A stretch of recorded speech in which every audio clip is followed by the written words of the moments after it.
I'm Rachel Fiset, and I'm here with my partner, Janine Zalduendo. Thanks so much for coming.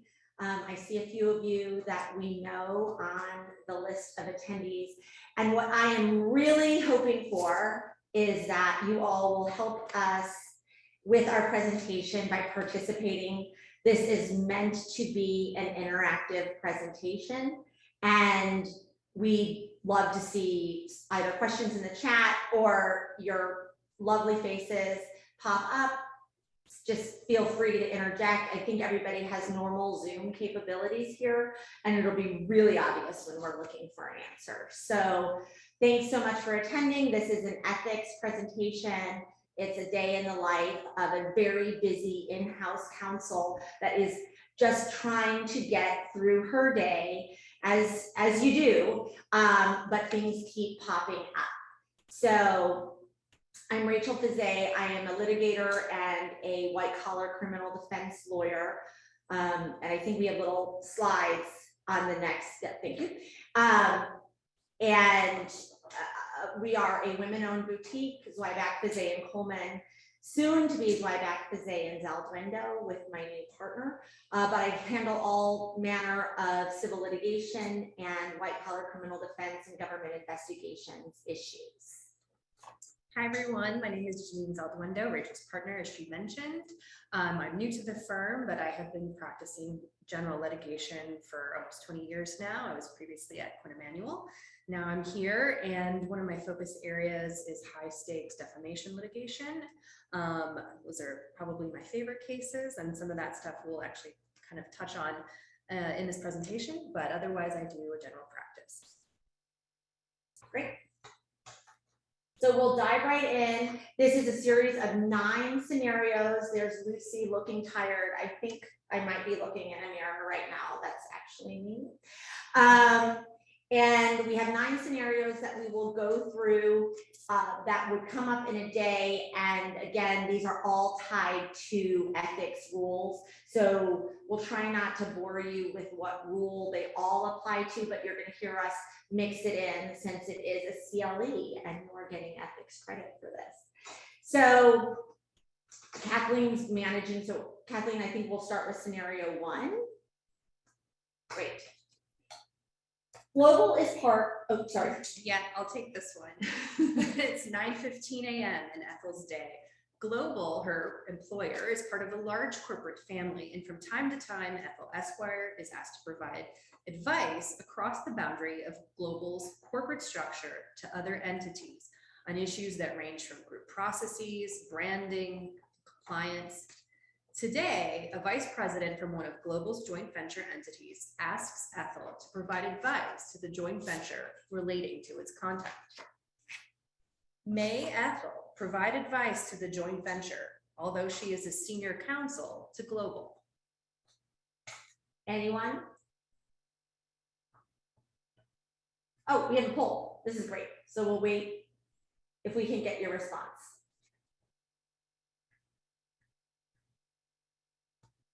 I'm going to learn how these polls work. So I see, oh, I need to respond too. Well, I know the answer.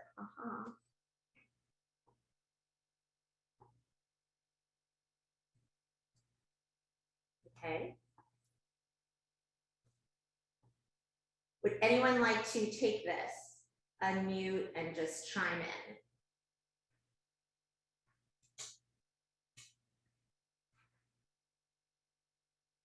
in? Okay. So the answer is yes, Ethel may, if there is no conflict of interest, providing advice to the joint venture. So if it's just a general advice and there's no direct conflict, your first answer here, after you've determined, do I have a conflict, is yeah, I can do that. This seems like it's within the scope of my duties. So that's the easier one. Now, question 2. If there are competing interests between Global and the joint venture, who does Ethel represent?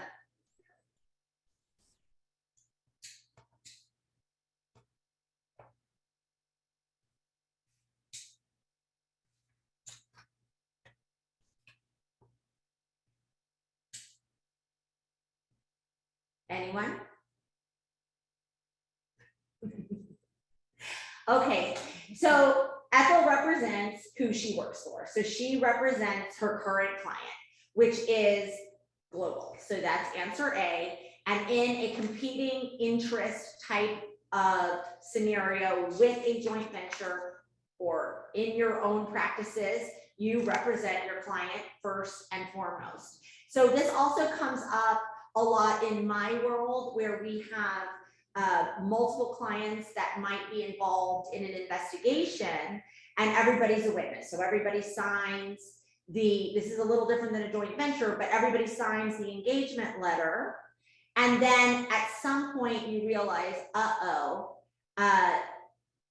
there is a conflict that the government is asserting as between two of the individuals, or even in fact gathering, you can discern that there is a conflict. So in my engagement letters, I generally say, if there is a conflict, there is some person named as to who I would represent in that instance, or I say I get to choose. So as with Global and a joint venture, Ethel represents her client, Global, who she is her employer. The same applies to our day-to-day when we are signing joint representations as an outside counsel. Who is your client always becomes the big question in a conflict of interest. Now, what happens if instead of a joint venture, it's a third-party production company working with Global on a project where the physical producer asks Ethel for legal advice on the project? What should she do?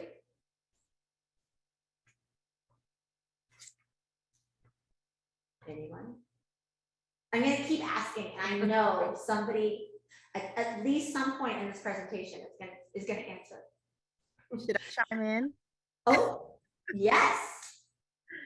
So my answer would be that Ethel is not able to provide any legal advice to the third party production company that's working with Global, because that would be a conflict of interest, because they are providing a service to Global, and she should refer them to their counsel. Great answer. You're right. And that it's not always a conflict. That's the only thing. There's slight nuance where you would be able to do that. But again, just as you said, if there is any type of conflict, and in the safest course of action, particularly if you are in-house in this situation, move it along, go find your own counsel. And frankly, I think this probably happens more than we think about, because people don't want to get their own lawyers. And if you're standing there as a lawyer, or you appear to be somewhat on the same page, it's very easy for people to run in and ask that question. And so it is important for you to advise, you are not my client, and move it along. And so we've been discussing throughout this ABA model rule 1.7, which is conflict of interest, and who is your current client, as well as ABA rule 1.13, and that's your organization as a client. Thank you for chiming in.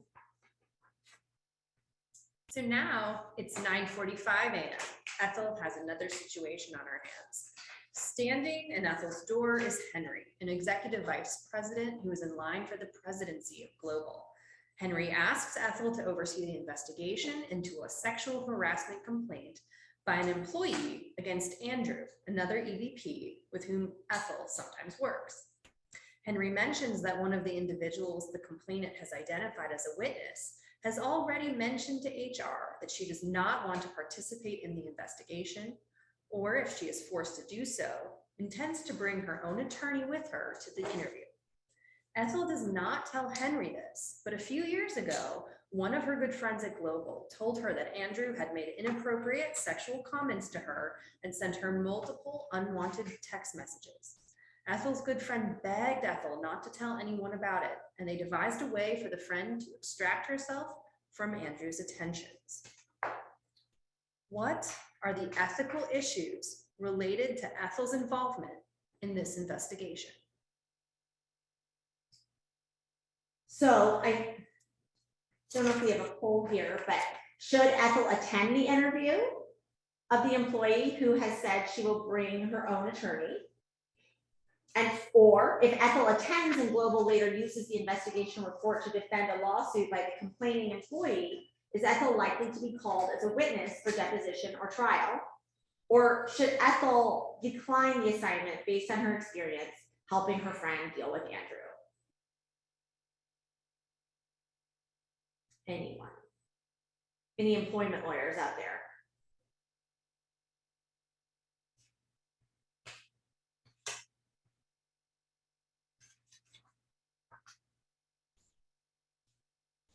Okay, I see some answers. C, okay. Elizabeth chose C and Carol chose C. Can Ethel oversee counsel while they handle? These are all great questions. So C is the right answer. Ethel should decline the assignment based on her experience helping her friend deal with Andrew. And the reason she should decline is because she may be called as a percipient witness.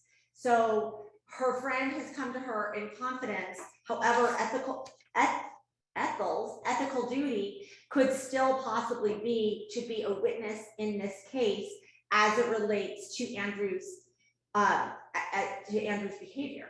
So it's a little murky because it stinks that she could have to be called for this, and now she can't really do her job in also attending the interview, because if things all go downhill, Ethel may have to be a witness in this investigation, and she doesn't want to be a witness and also sit in what could be an attorney-client privilege interview. So that those are your issues. We're dealing with ABA model rule 3.7, which is lawyer as a witness, and a lawyer cannot act as both an advocate at trial, in which the lawyer is likely to be a necessary witness unless it relates to an uncontested issue, the testimony relates to the nature and value of legal services rendered, or disqualification of the lawyer would work substantial hardship. None of that applies. If Ethel is the only in-house counsel at her corporation, she can get an outside counsel to sit in that interview as it relates to the other investigation. We're touching on some Upjohn issues, and the Upjohn issues relate to who your client is as in investigations, and this kind of thing. Ethel and the company have the privilege, so Ethel's company holds the privilege, and if they're interviewing an employee, that interview, if they choose to keep the privilege, that interview is the company's privilege. It is not the, do we have a name for this other lady? It is not the other woman's who's complaining about this. It's not her privilege. So to maintain privilege, Ethel has to sit out so that she is not in some kind of peri position where she has privileged information and she's a witness. All right. Also, any questions are always welcome, and I think people have suggested to hire an HR defense attorney. That's exactly right. So it's 11:15, and Ethel's sitting down and she's gonna eat a banana. She hasn't had her coffee yet. She's exhausted, and she's catching up on her emails, and Global CEO stops into her office, and he says, "Ethel, we're doing this acquisition of TalkTick.com, and I'm worried about the other side CFO.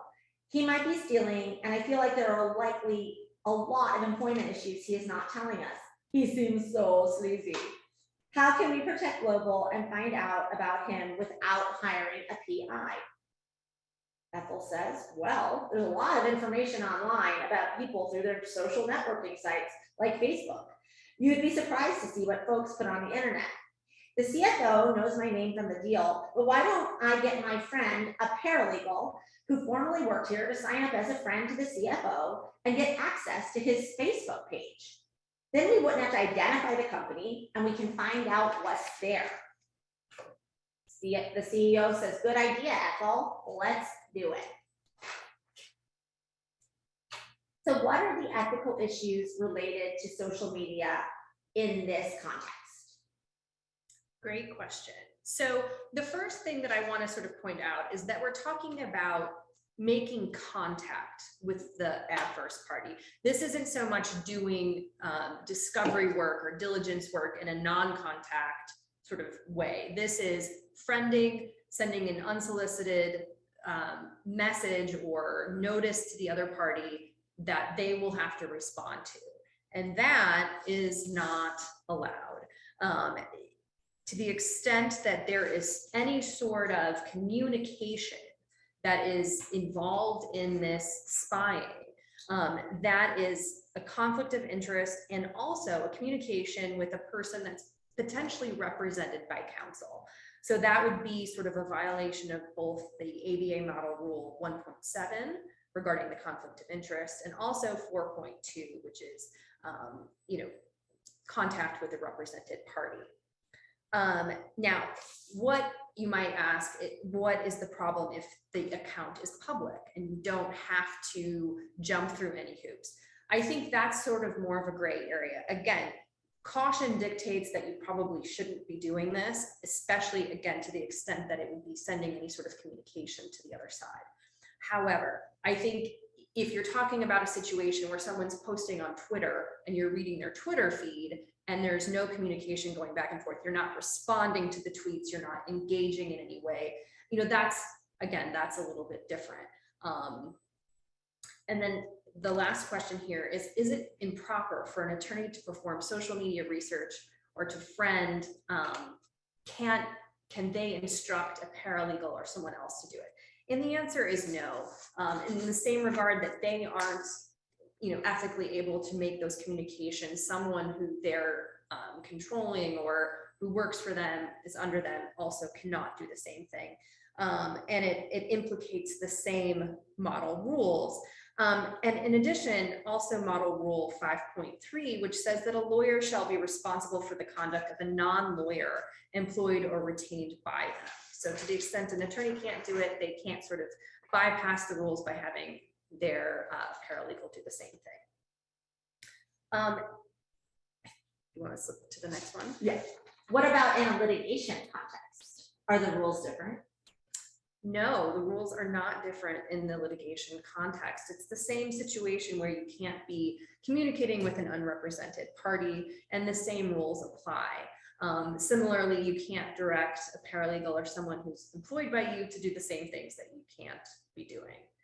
And then the last sort of scenario that's unique to the litigation context is friending a potential juror.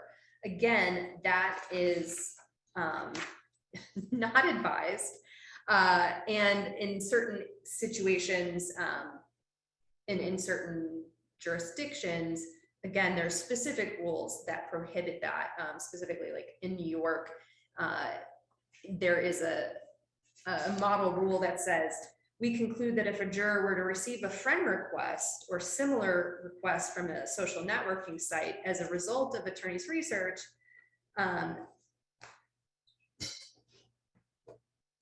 those actions would be in violation of the rules. So definitely proceed with caution, again, when there is a message or other communication that would go to that party. We'll talk about the discovery context next.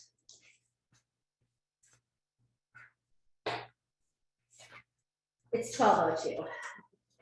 Ethel decides to turn to a matter getting ready for trial and calls an executive who is a named party in a lawsuit accusing him and Global of discrimination.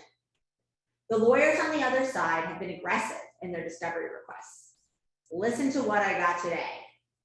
Produce copies of all of exec's current and historical Facebook and Instagram pages, including all deleted and archived pages and information. Ha, good luck with them getting that. Let them file a motion. Most of it was marked private anyway. How should Ethel respond? So I think this one is a Wait, survey. We have a survey. Yeah. Oh.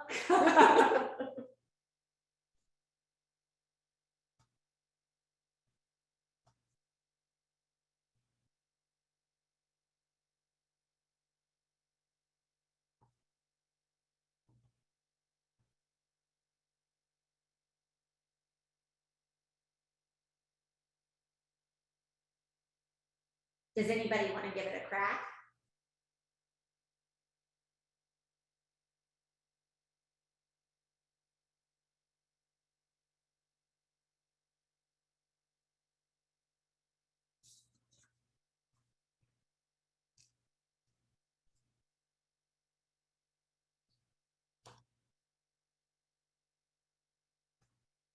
Tanya responded, obviously objectionable, it depends on the judge.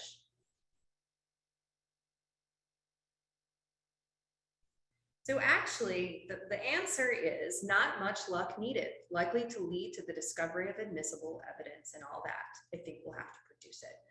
And that's accurate. I think, I don't know if you've received discovery requests for social media. I've certainly been on the side propounding many discovery requests for social media.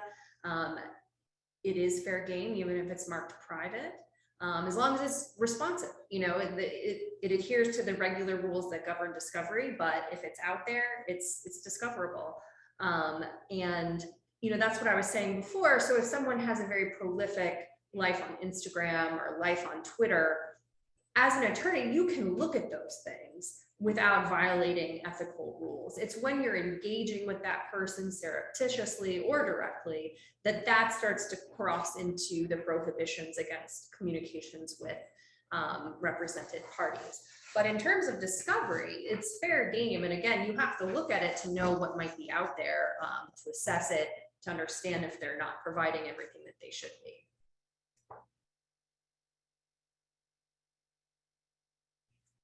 Tanya would like to object because it is overly broad, and I think that's accurate. Okay, so she's moving through her day. All right, it's 12:30 now, and Ethel is just about to eat her lunch when the phone rings again. Ethel, this is Bob Bright, the CEO. The board thinks we should have an internal investigation of EVP Lou Stockton's alleged insider trading relating to our most recent merger. We can use it as a defense to civil suits or governmental action. It will make us look good. I'd like to do it with you as a real internal investigation, both to save fees and ensure accuracy, as they say.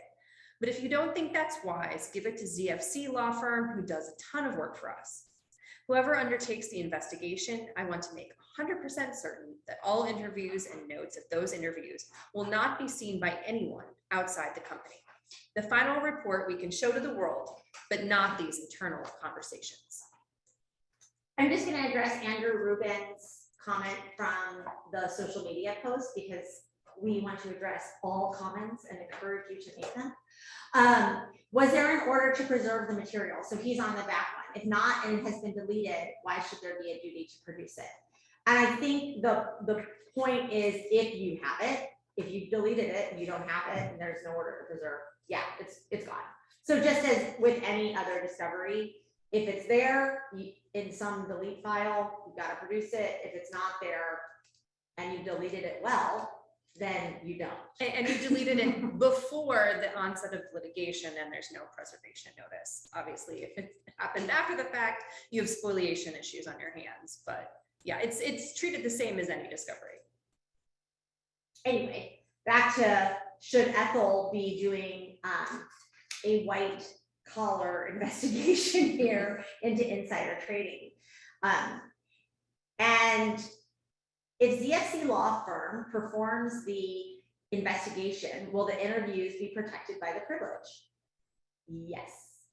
In fact, for a company to preserve the attorney-client privilege, it is necessary that the company counsel be able to demonstrate that the internal investigation was for the purpose of obtaining legal advice and not done for an internal corporate investigation or pursuant to regulatory law. So in all honesty, when you have internal investigations, your safest bet is to hire outside. And that's because there is a distinction that can be made as to what is in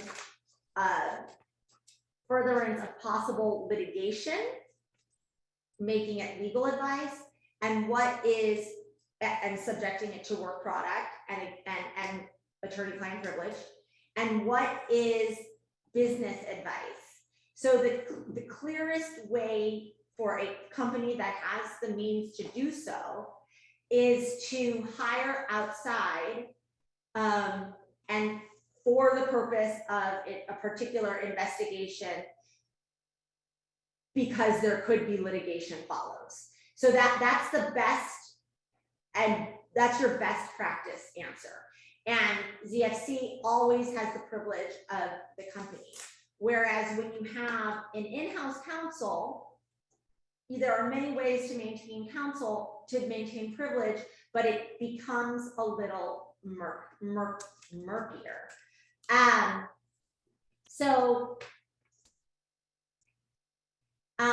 If you are also going to provide these results to the government, you have to know that a number of courts, and I think you have to assume that anything that's provided to the government, even when it's done confidentially, and you have these investigation discussions all confidentially, you have most likely waived your privilege to both what you have provided them and your underlying investigation where you got those results.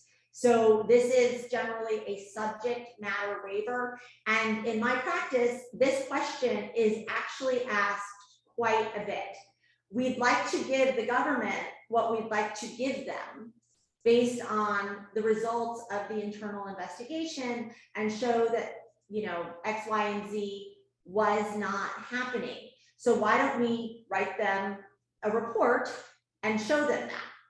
Now, that report has to be based on many interviews, many notes, lots of conversation with the client internally, everything. And now what you have is a possible giant subject matter waiver of every issue that is in that report.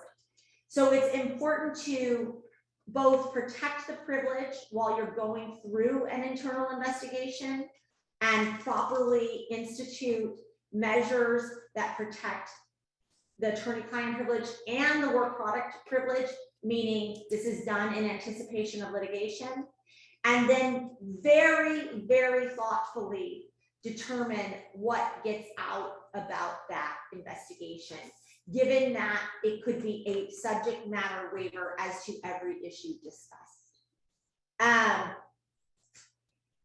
And the second part of that is what steps should Ethel or ZFC law take to ensure that employees are fully informed that they represent the company and not the employees. And this is an upjohn warning, and for those of you that are in-house or conduct interviews with in-house employees, that is a discussion at the beginning of every single interview that sounds a little mean, which is, I don't represent you, I represent your boss. And this is some of the reason that in-house counsel call outside counsel, because they want that delineation. They don't want to feel that tension with the employees, with whom they work. But before every interview done on behalf of a corporation, you have to let each individual know anything you say is not privileged on your behalf. It becomes the company's privilege, and the company can waive that privilege if they want to. So if somebody wants to come and make a confession to the crime they've been committing, against the company can then go to the authorities and say, this employee told me that. And then the employee would say, but I thought that was privileged, you're a lawyer. So you have to make sure that that employee knows it is not them that holds the privilege. Okie dokie. Our next question .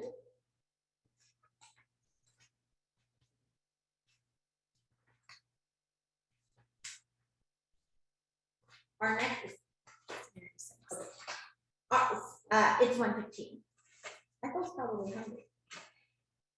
Since 2000, Ethel had been designated as counsel for Global's wholly owned subsidiary, Zoom In Entertainment.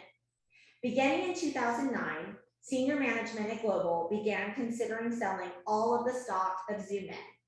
Ethel was an active participant in these negotiations. In June 2011, Global sold all of the stock of Zoom In to Big Venture Capital Group. After the sale, major problems surfaced at Zoom In, and Big Venture Capital Group sued Global.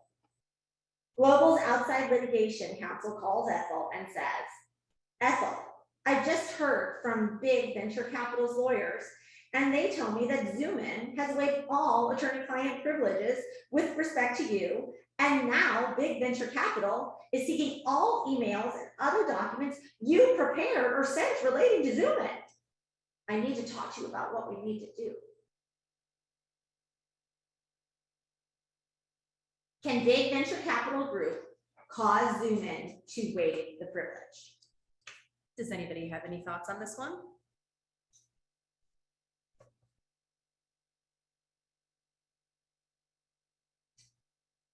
All right, this one actually is pretty straightforward. Privilege travels with control. So when Big Venture Capital took over control of Zoom In, Zoom In's new management, new authority, new counsel can dictate that they can waive the privilege that used to apply to their communications. Same thing with a subsidiary. If a subsidiary breaks off and again becomes its own entity or goes under new management, they have the full authority and right to dictate what happens with their own privilege. So sadly, Global does no longer has any ability to control or dictate what Zoom In does when they're no longer part of that corporate umbrella and under their control. So sadly, Ethel might actually have to face a deposition, might have to turn over her emails, and can no longer protect those materials. And if anybody does bankruptcy work or handles trustees, I'd love to hear from you here, because this also comes into play in bankruptcies. The issue in a bankruptcy, again, lots of white collar issues here, but a troubled entity may go through a bankruptcy and then get to the end and they are assigned a bankruptcy trustee, and that trustee now holds the attorney-client privilege that may cause a ton of damage as it relates to that entity and its employees. And that, in my role, has become a very big deal in certain cases. And convincing the bankruptcy trustee that it's in the best interest of the bankrupt entity to maintain a privilege through bankruptcy can be incredibly difficult, as the trustee is generally trying to dismantle a company and let the chips fall where they may and do what's best for the creditors. The previous employees or runners of that bankrupt company may really value that privilege of that the corporation had prior to bankruptcy. So now its entire fate as it relates to the attorney-client privilege lives with the trustee. And that is a really big deal. All right, now it's 2:30 and Global has the highest rated dramatic comedy series on television and has been targeted by a foreign plaintiff named Love Money, alleging idea theft. Ethel, her team of outside attorneys, and a creative executive at Global have a meeting with the lawyers for Mr. Money at the office of Sue and You.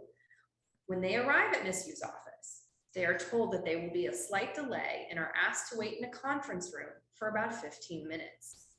When Ethel, the creative executive, and Global's outside lawyers walk into the conference room, one of them notices a flip chart with some writing. The first page says, creation ideas. What do juries want to see? And appears to continue on the next page. Ethel looks toward the flip chart. The creative executive says, what are you waiting for? Should Ethel turn the page or allow the creative executive to turn it? We have a little question here.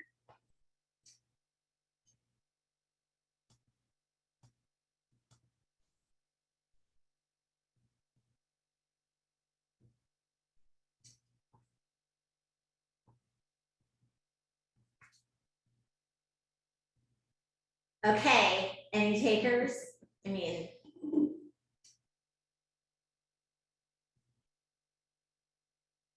so the preamble, I'm gonna just let it hang for a moment. The preamble of the ABA model rules are that a lawyer should be guided by personal conscience and approbation of professional peers. A lawyer should strive to attain the highest level of skill to improve the law and the legal profession and to exemplify the legal profession's ideals of public service. A lawyer should resolve ethical problems through the exercise of sensitive professional and moral judgment, guided by the basic principles underlying the rules, which include the lawyer's obligation zealously to protect and pursue a client's legitimate interests within the bounds of the law, while maintaining a professional, courteous, and civil attitude toward all persons involved in the legal system.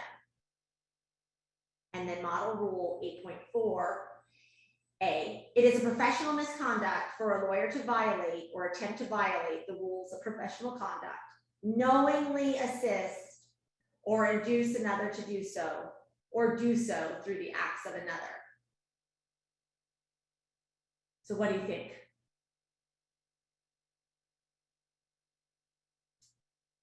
So neither Ethel nor the creative executive should turn the page, which is a bummer because you really want to know what they're thinking.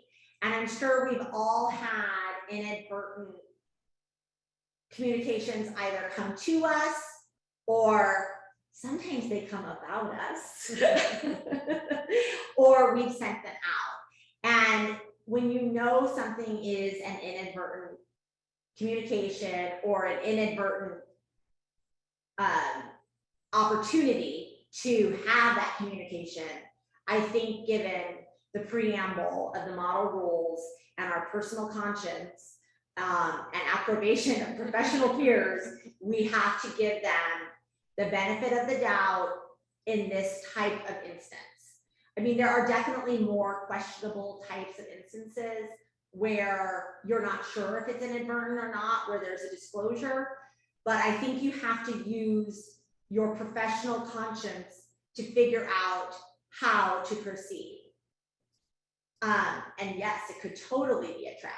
So the next question would be, can Ethel ethically use the information that was on the flip chart in the negotiations?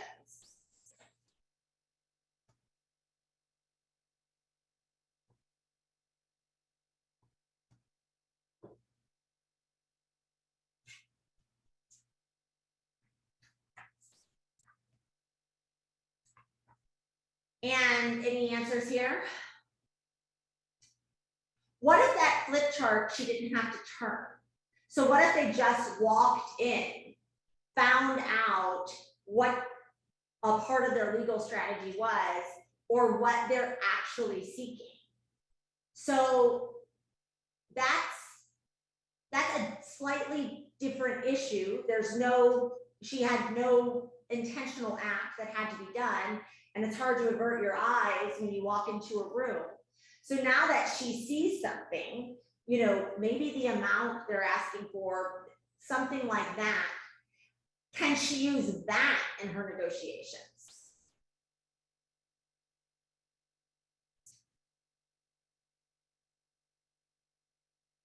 Yes, that's right. So no, Ethel violated professional misconduct and she should not use the information.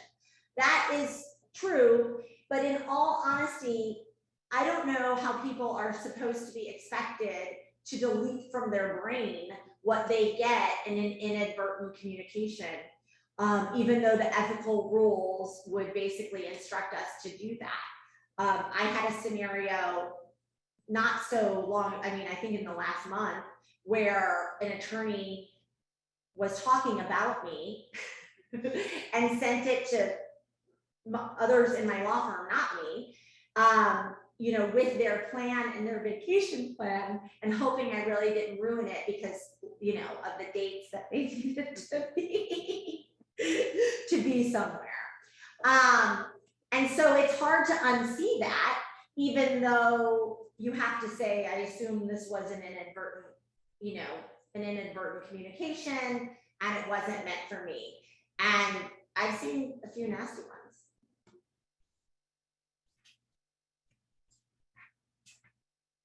Okay, we're ready?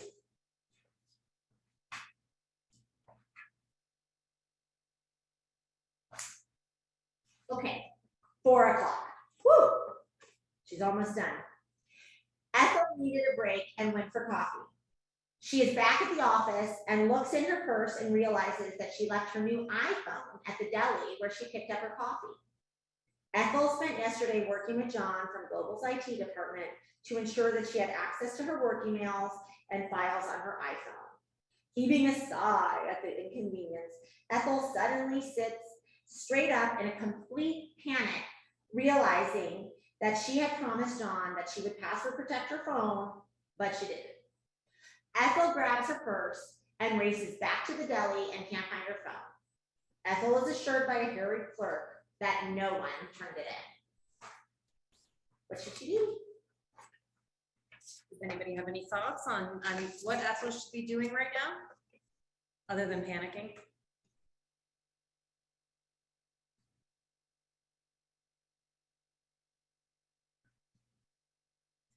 John. Yeah, exactly. Ethel's panic is definitely justified because every attorney has a professional obligation to avoid the inadvertent or unauthorized disclosure of confidential information of their clients. And that can be found in ABA Model Rule 1.6 and under the California Bar Association Rules 3.100. Now, neither of these rules really specify what steps are required of an attorney, but I think at a very bare minimum, having your phone password protected, your computer, your laptop, any devices with which you do your work password protected is, again, the minimum. And yes, the first thing she should also do is contact John, because sometimes there's an ability to wipe a device remotely, and he might have the technology to do that. And so he can do that before perhaps her phone is looked at by anybody. And she should also perhaps, I mean, depending on how big and bad the breach is, certainly let her bosses know, and also potentially alert any clients whose information was also stored on one of her devices to let them know that there might have been a breach, to see if there's anything that they can do on their end. Now, again, this is not something we want to confront ever. It's terribly embarrassing. And thankfully, most devices prompt you to create a password when you get them. So you do that right away at the outset. Hopefully you'll never have this problem. But yeah, you have to be transparent. You have to let people know immediately, because again, there are resources out there that you might not know about that people can use to help you minimize the damage from this kind of revelation of confidential information. And you're right, she should stop overscheduling herself. I think her day is a little too hectic, which leads to these sort of inadvertent mistakes.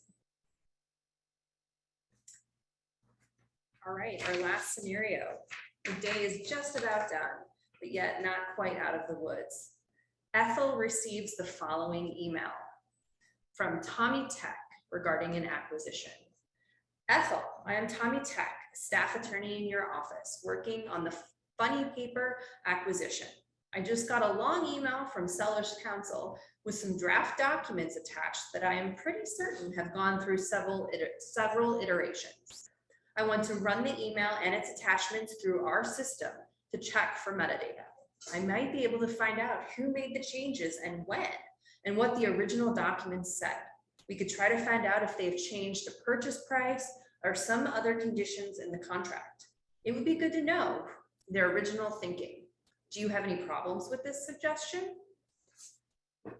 Should Ethel authorize Tommy to look for the metadata? So metadata is such a big deal in discovery and through our processes. Cases at this point can be won and lost on metadata. And I think, again, we're at a place where the metadata can help them negotiate the best deal. I think the first question Ethel needs to be asking herself right here relates to the inadvertent disclosure of the flip chart as well. Were these draft documents meant to be attached? And I think that answer would guide whether Tommy is authorized to look for the metadata. So is this an inadvertent disclosure where they just kind of, everybody's tired and they are just sending draft crap around? Or is this truly what they need to be sending? So that's the first question. It's also why we all should put everything into PDF. So you don't want to be disclosing metadata back and forth to opposing counsel in either a deal or a litigation, settlement agreement, etc. Even though we often exchange red lines. So this can get tricky, but as you relate to underlying data, PDF is a big deal. So this goes back to ABA model rule 4.4b, respect for rights of third persons. A lawyer who receives a document or electronically stored information relating to the representation of the lawyer's client and knows or reasonably should know that the document or electronically stored information was inadvertently sent shall promptly notify the sender. So I think here, based on the question, and again, we left out some details, it's probably inadvertent. So they're attaching drafts that were likely not meant to be dug into. So if Ethel concludes that this is an inadvertent disclosure, she has to tell Tommy he's not allowed to look for the metadata. Although she might commend him on what a good idea it would be if it was not an inadvertent disclosure. So North Carolina, Alabama, Arizona, Florida, Maine, Mississippi, New Hampshire, and New York conclude that lawyers typically should not be allowed to look at metadata. But in contrast, the ABA, as well as a few other states, have concluded that it is permissible to revise and use the metadata. And Colorado and Virginia and West Virginia have decided that a lawyer is prohibited from reviewing the metadata only if the sender notifies the recipient of the inadvertent transmission of confidential information before the recipient views the metadata. So different states are interpreting what looks inadvertent differently. And some are saying blanket, no, it's always inadvertent to produce the metadata. And others are determining, okay, no, somebody has to tell you that this was an inadvertent disclosure. Otherwise, anything you get would be free game.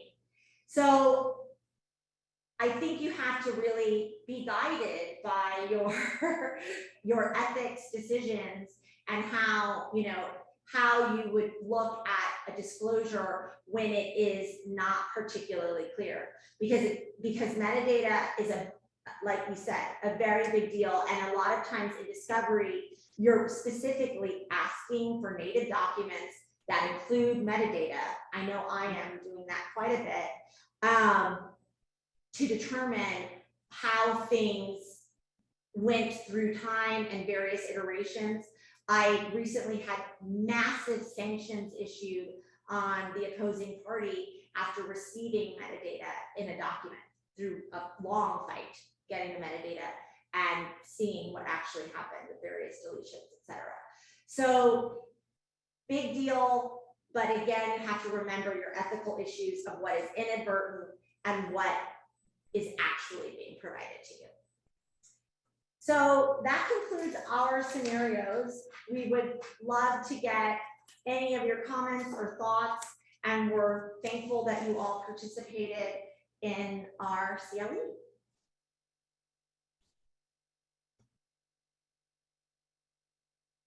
Okay, thanks guys.